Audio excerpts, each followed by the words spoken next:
Hey guys, so just covering a real quick topic today that I've had from one of my clients' check-in forms in regards to the scales not moving. Okay, so you're doing everything that needs to be done, you're ticking every single box, you're doing your training, you're doing your nutrition, but the scales are not moving as quickly as you'd like. How to stay motivated? Okay, so firstly guys, you need to realize there are a lot of factors that need to be taken into consideration when it comes to the scales. I mean, first of all, when you're a female, hormones are one of the main ones that can make it fluctuate.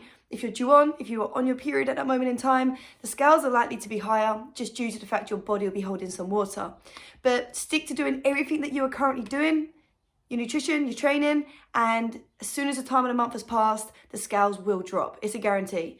Water intake. Now, if you are dehydrated, when the body is not having enough water and it's dehydrated, you'll start holding water. So water retention comes when you're in a dehydrated state. So in order to flush water through, you have to drink plenty of water, guys. So if you're drinking, 3 liters every day, you have a day where you sweat in loads, you do loads of intense training, but you don't drink enough water, the next day you might start holding water. The scales will fluctuate. It's not body fat, it will drop back off, but dehydration is number 2. Number 3, bad sleep and stress. If you're not sleeping right, if you've got broken sleep, if like night shift workers, I get it a lot when clients do night shifts, the scales can fluctuate a lot. So just bear in mind, it's just a body under stress. Or if you're going through a stressful situation, again, the body will hold water. So this does not mean that you're not progressing. It doesn't mean that you're not dropping body fat. It just means your body's holding water. So the scales are almost, balancing back out. But don't get disheartened, guys. You just have to stick with doing everything, ticking every single box. And 1 week you might not drop. The next week you might drop by 5 pounds. Okay, but if you give up, you're definitely not going to drop. If you let the number on the scales by fluctuating affect you, then it's a guarantee you're not going to get to where you want to be. You need to stay headstrong. You need to stay looking at the long-term goal and knowing that you're going to get there if you tick every single box. And another thing to take into consideration, my last 2 preps, the starting weight and the finishing weight, I was actually heavier when I stepped on stage. And that's just due to the fact that when I started the prep, I was pretty skinny, I was flat, and I wasn't training that hard at the time.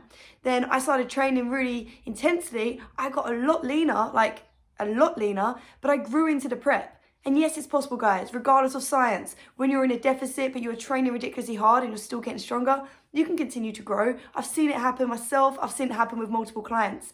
So when we're in the gym, when we're training hard, you can still be losing body fat, you can still be getting leaner, and the scales might not be dropping in the right direction. But it's okay. So the things to take into consideration: how are you feeling? What's your energy like? You're in a good state of mind? You're feeling positive every day? Massive win. What are your clothes feeling like? Clothes feeling looser, feeling good when you get up in the morning. And yeah, just there's so many other factors to consider rather than just the scales. So make sure that you're doing that. And note that we don't walk around with the number that we weigh on our foreheads. It's irrelevant. Like, who actually really cares?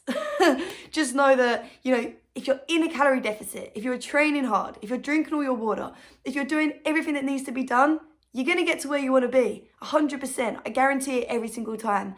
So don't let it knock you. Scales are going to fluctuate, guys. It's natural. Don't be hard on yourself when it happens. Just brush it off. Stay really focused on all the other positives that you're feeling. Especially when you're eating right, you're gonna feel healthier. You're gonna, your hair might feel better, your nails, your skin. So many other positives to take away each week rather than just a number on the scales. So stay positive, don't let it affect you, keep your head up, and know that if you're doing the small things right on a day-to-day basis, you're gonna get to where you wanna be. Long-term progress, like big progress, happens by smashing the 24 hours in front of you, day in, day out. Another one to consider that's just come to my mind: if you've had a cheat meal and you weigh yourself the next day, then for sure the scales are going to be up. But, if you have one meal off plan and the scales jump up by 5 pounds, I'm telling you now, you have not gained 5 pounds of fat. It's virtually impossible. You're holding water, you have a cheat meal that's higher in sodium, higher in salt, the scales are going to go up. Draw a line underneath it. Do not let it affect you mentally or negatively. Do not do that. Cheat meals are a powerful tool when used in the appropriate place. So you draw a line underneath it, you get straight back to plan, and you crack on, and the scales will drop within the next couple of days, especially if you get all your water in, and that will flush out the sodium. So guys, I hope this is helpful. Little tips come in here and there on my YouTube channel. Please subscribe, drop me a comment, drop me a message on Instagram if you have another question you'd like me to cover. Just 5 minutes of talking, and I hope it brings you lots of value.